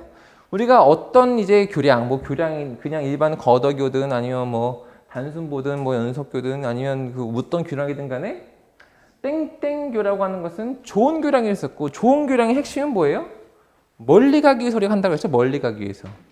단순보에서 멀리 가기 위해서 이제 이걸 스프리스를 줘가지고 이제 뭐 단면 사이즈를 줄이고 자중을 줄이기 위해서 또는 여기다가 이제 뭐 그 케이블을 달아주거나 뭐 이렇게 해준다 하면 트러스를 만들어준다 한다 했었잖아요, 그렇죠? 아니면 아치로 꼭 꺾어주거나 그렇기 때문에 일부 타정해가지고 뭘 하기 위함이다. 얘는 사장교가 경관장을 늘리기 위함이다. 하기 위한 공법이다. 이 정도까지 나와줄 수가 있어야 돼요. 이 정도까지. 여기에는 경관장을 이제 길게 해준다는 말이 안 써 있잖아요. 안 써 있는데 이 정의를 적어줄 때 당연히 관점이 좋은 사정교라고 했잖아요, 머릿속에. 좋은 사정교라는 게 뭐라는 게 무슨 특징이 갖냐는 거예요. 뭘 목적으로 한다는 거냐면 경관장을 증대하는 거예요. 경관장을 증대하는 것은 교량이 안정화된다는 거고 교량이 안정화된다는 것은 뭐에 대해 안정화된다는 거예요? 뭐 진동이라든지 아니면 풍하중이라든지 뭐 이런 이제 교량에 작용하는 하중에 대해서 더 안정하기 때문에 멀리 갈 수 있다는 거예요. 그렇죠?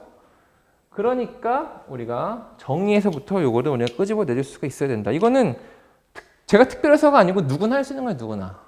누구나. 하고자 하는 마음만 있으면 누구나 할 수 있습니다. 2번.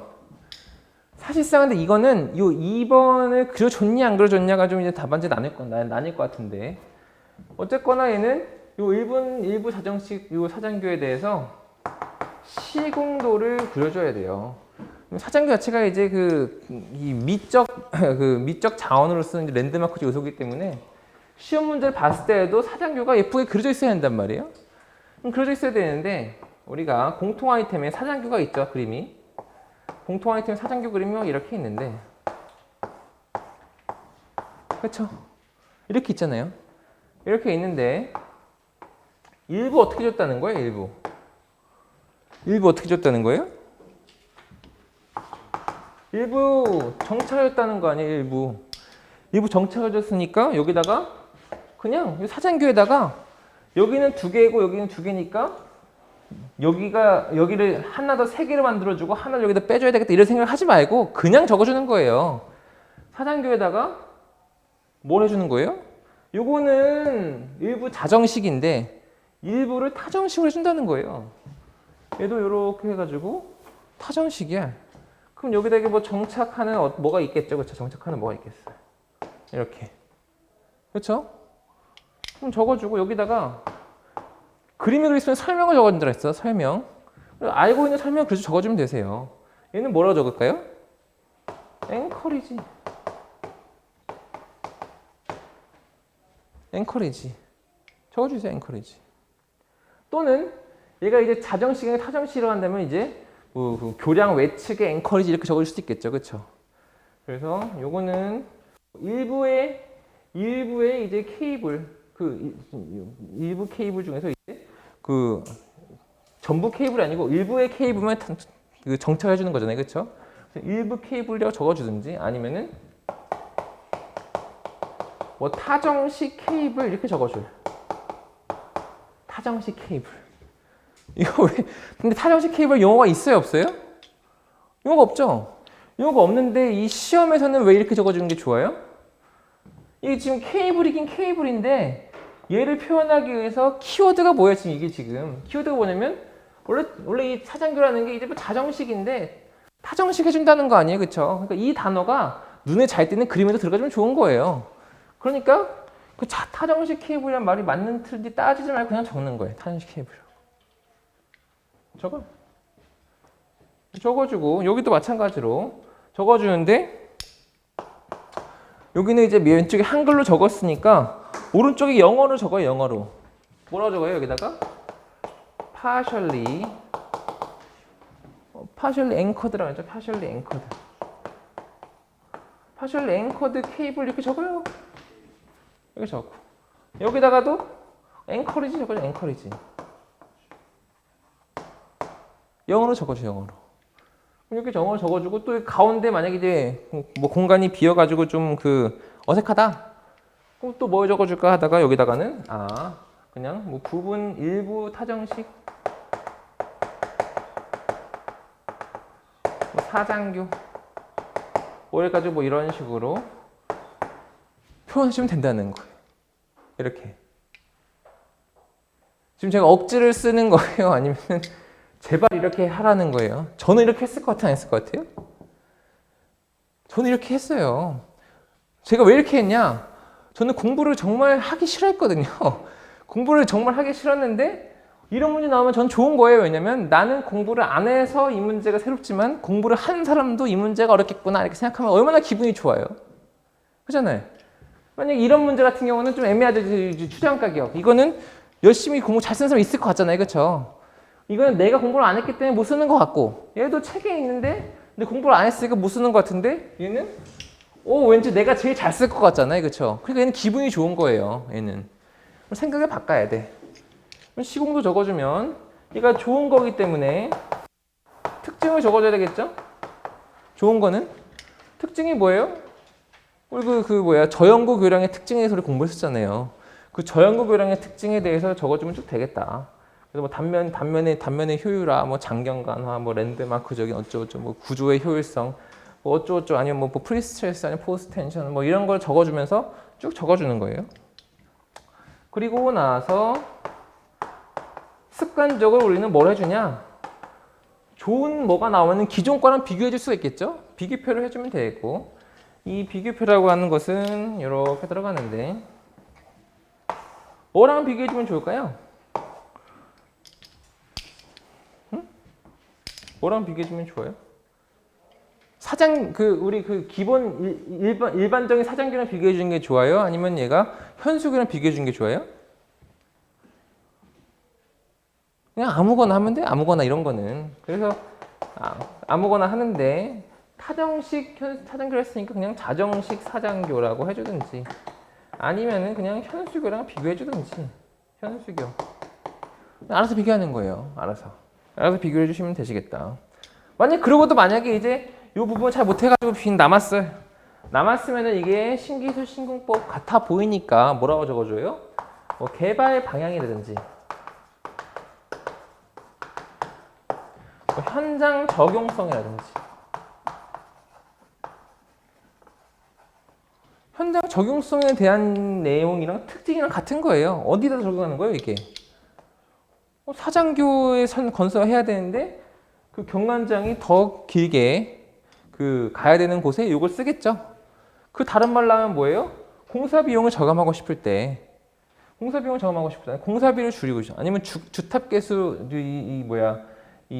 주탑 개수를 줄이고 싶을 때, 아니면은 그 현수교 적용이 어려울 때, 또는 왜냐면 현수교만큼이 경관장을 길게 할 수 있는 게 이제 일부 타정식이란 말이에요. 현수교 원리를 이용해서.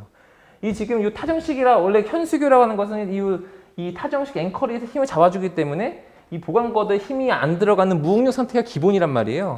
근데 그것과 마찬가지로 이 케이블의 일부를 여기 앵커리지 해줬기 때문에 근본적으로 여기에 힘이 많이 들어가고 나머지 부분에는 다 힘이 작게 걸리는 게 이 일부 타정식이에요. 그러니까 특히 사장교 같은 경우는 여기 지금 자정식이기 때문에 자정식이라는 거 하는 것은 이 거더에 힘이 되게 많이 들어가는데 이 거더에 걸리는 힘이 굉장히 다운되는 게 이제 거더의 압축력이 다운되는 거죠. 거더에 작용하는 압축력이 굉장히 줄어드는 게 일부 사정의 특징이란 말이에요. 그래서 이제 뭐 그런 현장 적어준 아니면 이제 뭐 구조 계산이 이제 대신 단점이 뭐냐면 일반 사정교보다는 구조 계산이 복잡하겠죠. 그래서 뭐 그런 식으로 표현해 주면 되겠습니다. 문제 9번. 문제 10번이 뭐였냐면 어디였지? 섬유 강화 폴리머 보강글.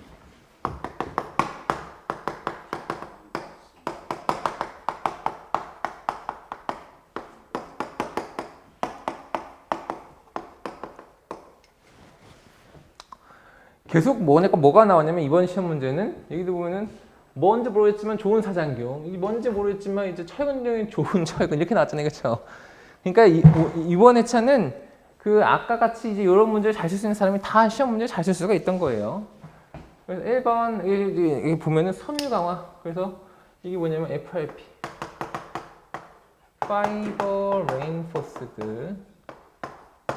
그리고 폴리머.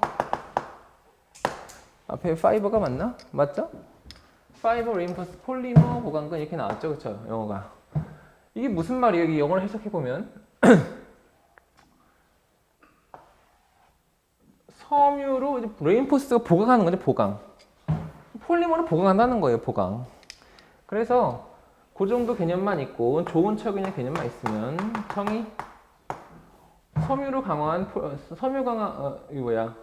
폴리머로 강화한 섬유 보강 철근이다. 뭐 이런 식으로 적어주면 돼요. 2번. 이 보강근에 대해서 그림을 그려줘야 되는데 이 그림을 그려주는 방법이 사실은 이제 두 가지가 있어요. 첫 번째는 이 섬유 FRP 보강근을 직접 그려주는 거, 또는 이 섬유 보강 철근이 사용되는 공법의 한 장면을 그려주는 거, 이런 게 있죠. 다시 말해서 우리가 벤토나이트라 했을 때 벤토나이트를 그릴 수가 없잖아요.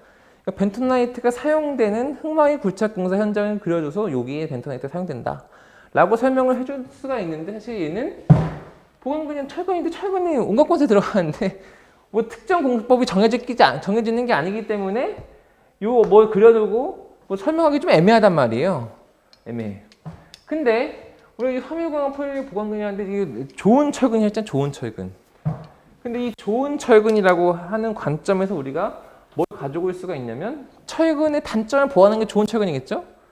그러니까 얘는 뭐 부식 방지에 이제 우수하다는 특징이 가졌구나라고 생각을 해주는 게 어떻게 보면은 우리가 일반적인 생각이다 이런 거죠. 그래서 부식 방지라고 하는 거기 캐치해가지고 뭐 해양 구조물을 그려놓고 뭐 암벽 그림을 그려주고 나서 이제 거기다가 이제 콘크리트 이제 안에 철근 들어가는 거에다가 그림을 그려줄 수도 있는데, 이거는 이제 그렇게 해주는 것보다는 그냥 철근을 그대로 그려주는 방식을 하시는 게 좋을 것 같습니다. 그래서 제가 방금 좀 집중력이 떨어져서 무슨 말인지 좀 근데 이해하셨죠? 네, 이해하셨어요. 직접 그리는 방법이 있고 요게 쓰이는 그 공법을 그리는 방법이 있다라는 거예요. 그래서 그렇죠. FRP 보강근이다. 그래서 뭔지 모르겠지만 철근에 뭘 보강한다고 하니까 겉에는 보강이고 안에는 이제 그 섬유가 들어가는데 여기가 이제 이 섬유가 유리 섬유인 것까지만 알면은 좋은 거예요. 그래서 여기가 이제 유리 섬유다. 유리 섬유고 그럼 요 바깥에가 뭐라고 적을 수 있냐면 폴리머 보강이라고 적을 수 있겠죠.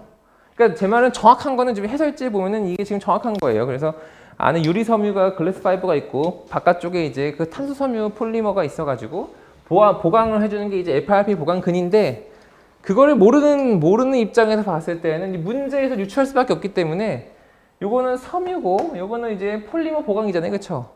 그래서 FRP를 풀어서 적어주는데 여기다가 유리 섬유라는 것을 요 유리를 붙여주면 건 좋다는 거지. 탄소 섬유는 이제 안 적고 그냥 폴리머 보강을 적어도 괜찮지만 그래서 유리 섬유랑 폴리머 보강이라고 해주고 좀 그러니까 여기다가 이제 빗금을 이제 바깥쪽에 치든 아니면 안쪽에다 치든 둘 중에 하나는 음영 처리를 해주면 좋겠죠. 근데 보강을 해주는 거에 대해 쳐줘도 되고 안에 유리 섬유 이제 그 코어 부분 쳐줘도 되고는 상관없어요. 아무거나 해주면 되시겠다.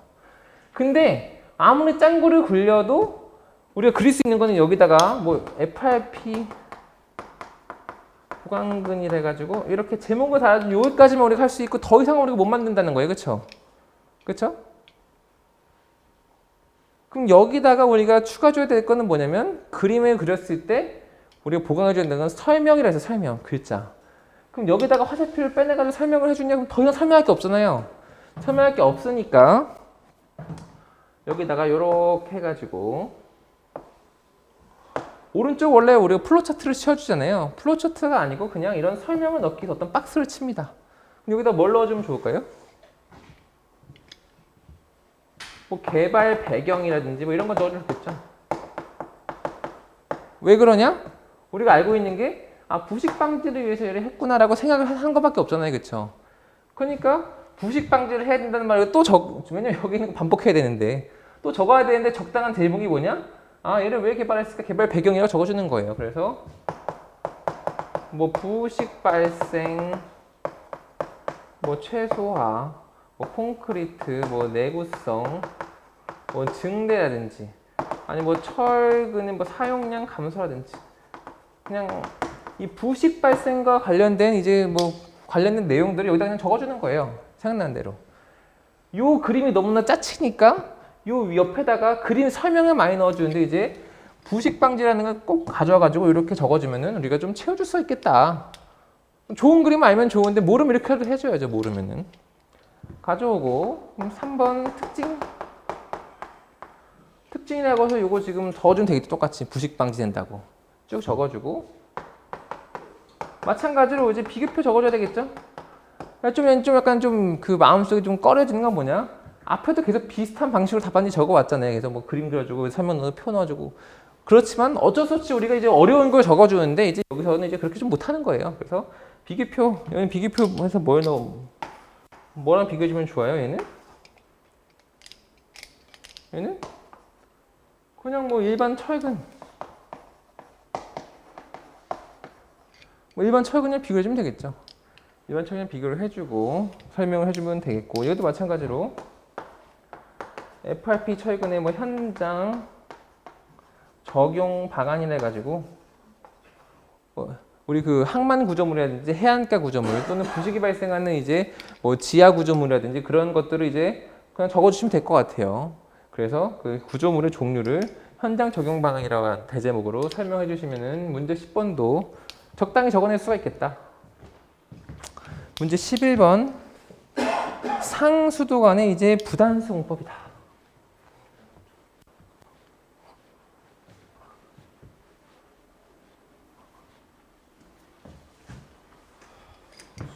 문제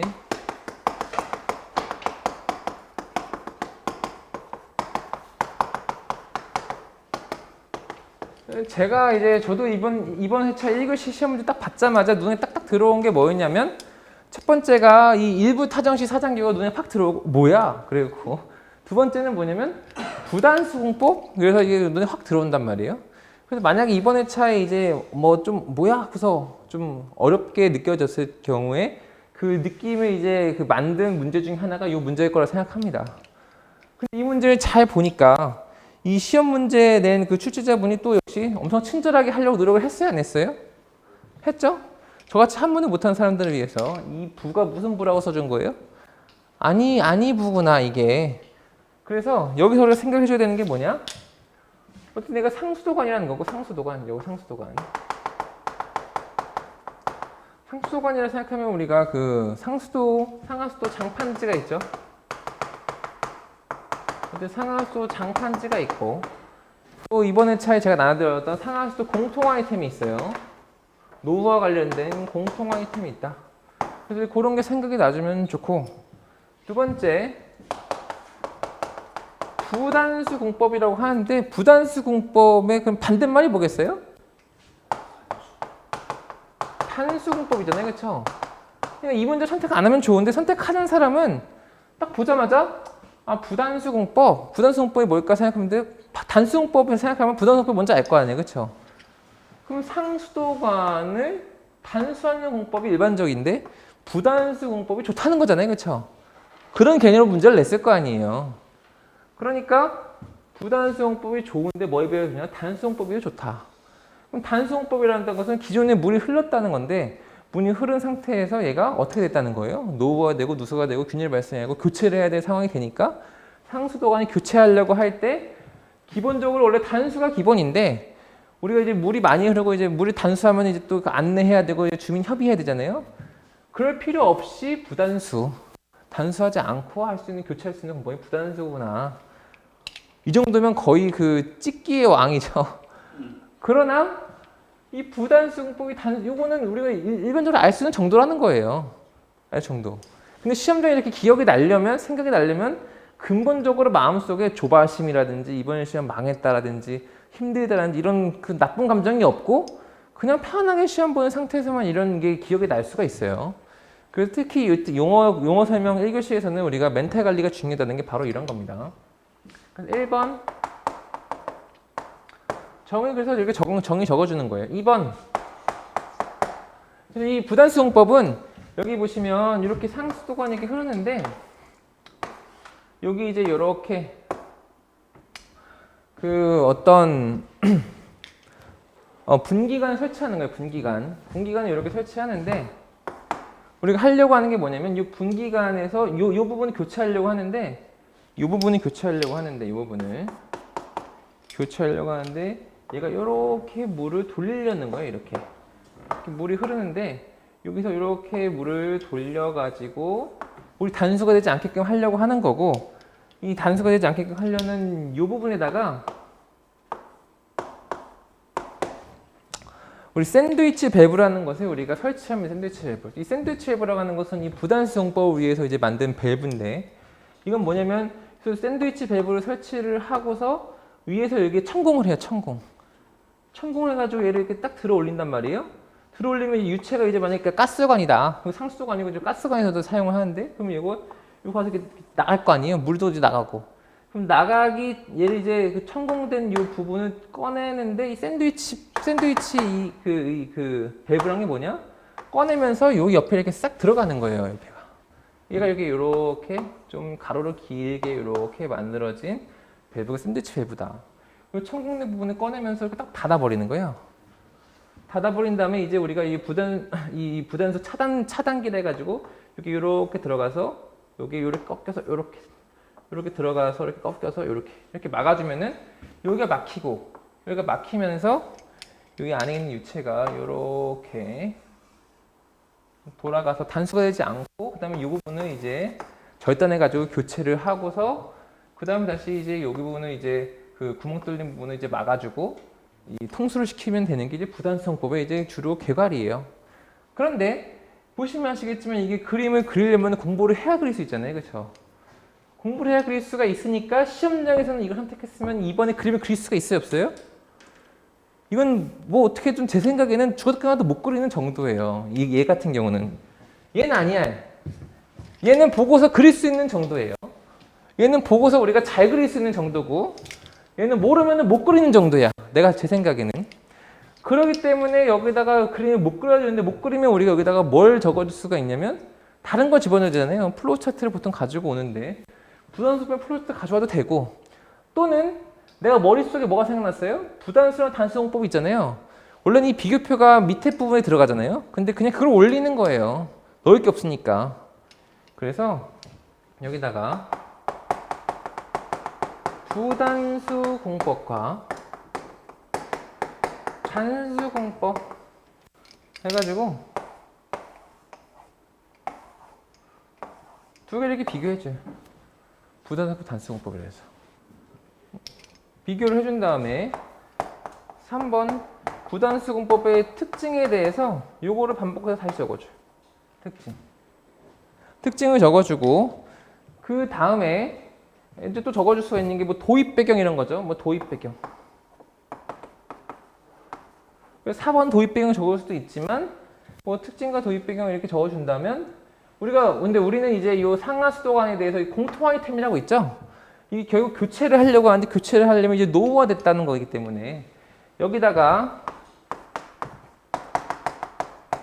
뭐 상수도관의 노후화 과정이라고 해가지고 우리가 공통 아이템으로 준비했었던 요렇게 만들어져서 이제 요렇게 얘가 기능이 시간의 감에 따라서 이렇게 떨어져가지고 여기 뭐 이제 부식이 발생하고 이제 균열이 생기고 이제 부분 파손돼서 완전 파손된다고 하는 요 공통 아이템에 여기 오른쪽에 이제 프로스트가 있었죠.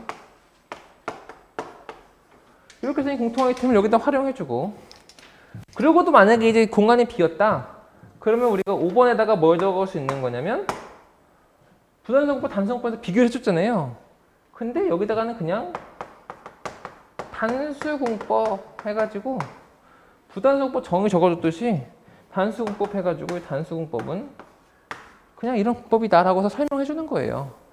비교한 거에 대해서 꼭 그 관련 있는 거에 대해서 꼭 비교표로만 넣으라는 게 아니고 대제목 5번 같이 맨 끝단에는 또 이렇게 적어줄 수도 있다. 이 지금 문제 11번에 대한 이제 제가 제일 중요하게 생각하는 건 뭐냐면 그림을 이번에 그려주고 싶은데 못 그리면은 표라도 올리라는 거예요. 표라도 올려주고 나서 그 다음에 요 대제목 3번, 4번, 5번을 채워나가는데 요거는 우리가 연습이 돼 있으면 뭐라도 채워넣을 수가 있다. 그렇기 때문에 대제목 2번을 놓치지 말라는 거죠. 문제 12번.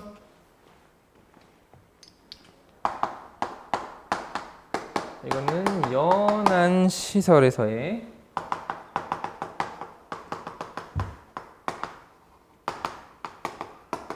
복합방호 방식이다. 복합방호 방식. 그래서 우리 소장님들은 이 문제를 보자마자 뭐가 생각났어야 되냐면 연안 침식이 당연히 생각났어야 돼요. 연안 침식이. 그래서 연안 침식을 무조건 답안지에 적어주겠다 생각을 해줬어야 되고 그 다음에 이제 복합 방호 방식을 물어봤으니까 이게 약간 찍힌 문제인지 이제 그 포괄적인 문제인지 헷갈린단 말이에요. 헷갈리는데 어쨌든 이 방식이라고 하는 것을 이제 종류를 적어줘야 됐다고 종류를 적어줘야겠다 생각해주고 얘를 아이템으로 적어줘야겠다 생각해주면 사실 좋아요. 종류니까. 그렇다고 본다면 1번 연안시설 복합방호 방식에 정의를 적어 정의는 어떻게 적어줘요? 그 최근에 이제 뭐 기후변화 이런 거에 의해서 연안 침식이 발생하는 정도의 이제 해안에서의 이제 그 문제가 많으니까 우리가 어떻게 해줘야 된다? 연안 시설에서 복합 방어 해줘야 된다 이런 식으로 적어주는 거예요. 정의를 적어주고 그 다음에 2번 복합 묻는 바에서 먼저 적어야 되겠죠? 방식이라고 하여 여기다가 뭐 1번 뭐 방파제 뭐 설명 적고 2번 그 여기 보시면 이제 방파제 중에 이제 그 좀 멀리 떨어져 있고 해안선을 평행하게 하는 게 이제 이안제라고 있어요. 이안제. 뭐 3번 뭐 잠수시켜서 하는 잠수형 뭐 잠제라든지 알고 있는 거 뭐 특수방파제, 부유식 방파제 아니면 우리 그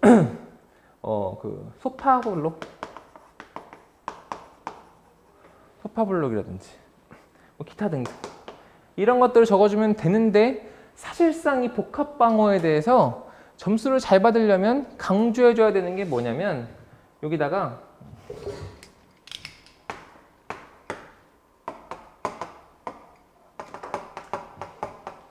모래사장이라 가지고 사빈과 양빈에 대해서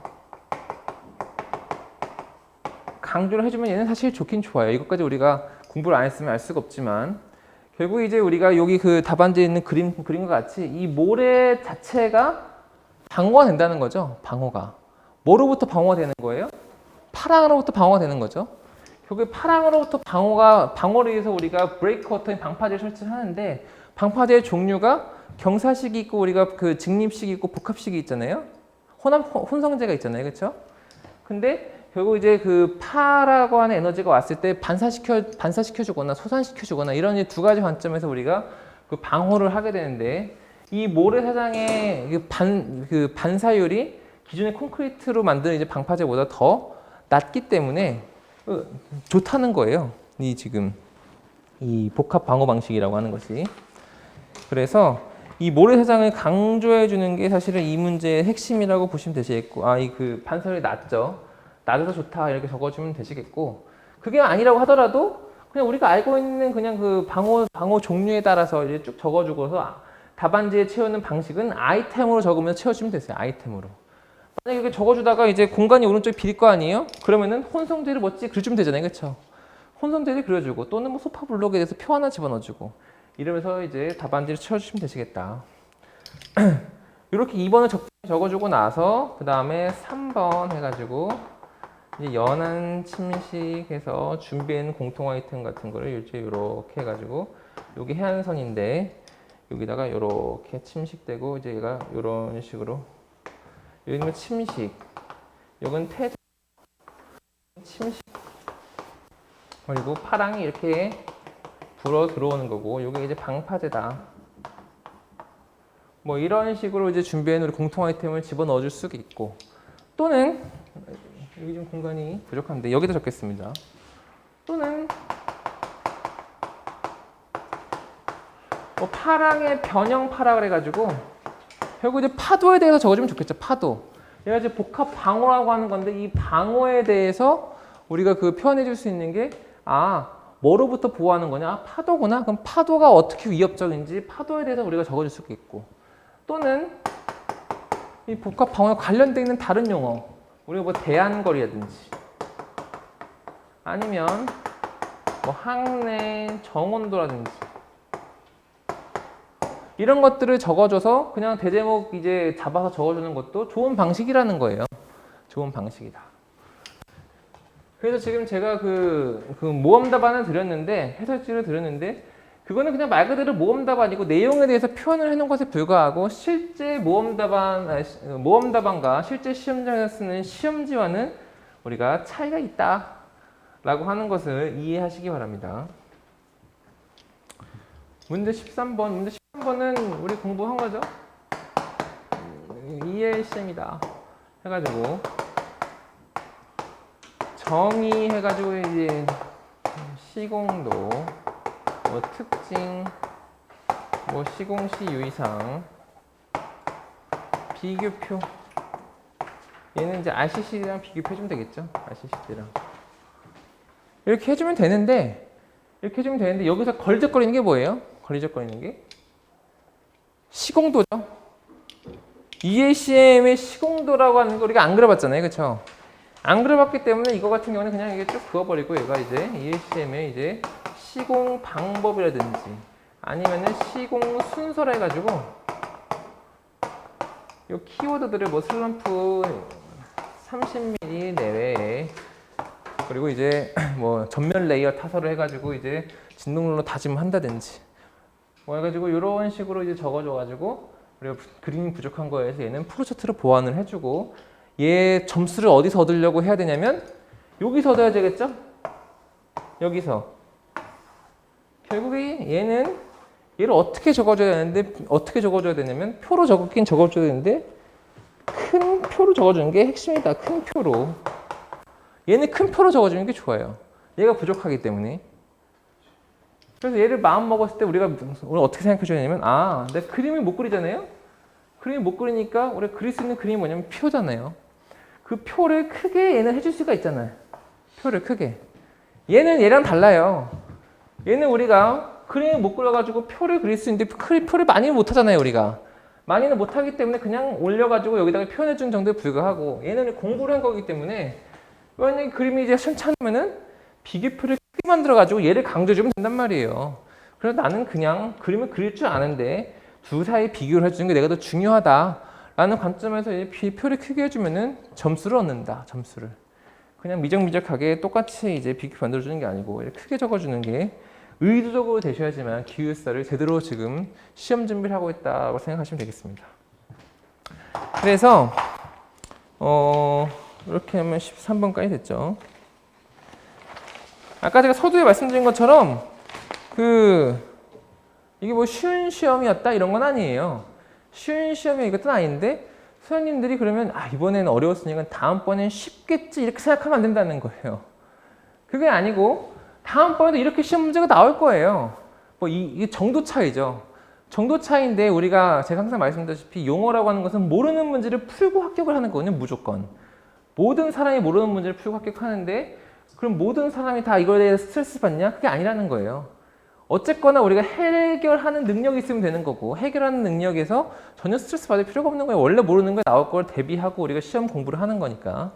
그래서 이번 시험에 대해서 너무 일회일비하지 마시고 그냥 그렇구나 생각을 하고 제가 설명해드린 대로 다음번 시험에도 똑같이 시험장에서 적용성을 이제 남은 시간 연습을 하시면 123회 시험에 좋은 결과가 있으실 거라 생각합니다.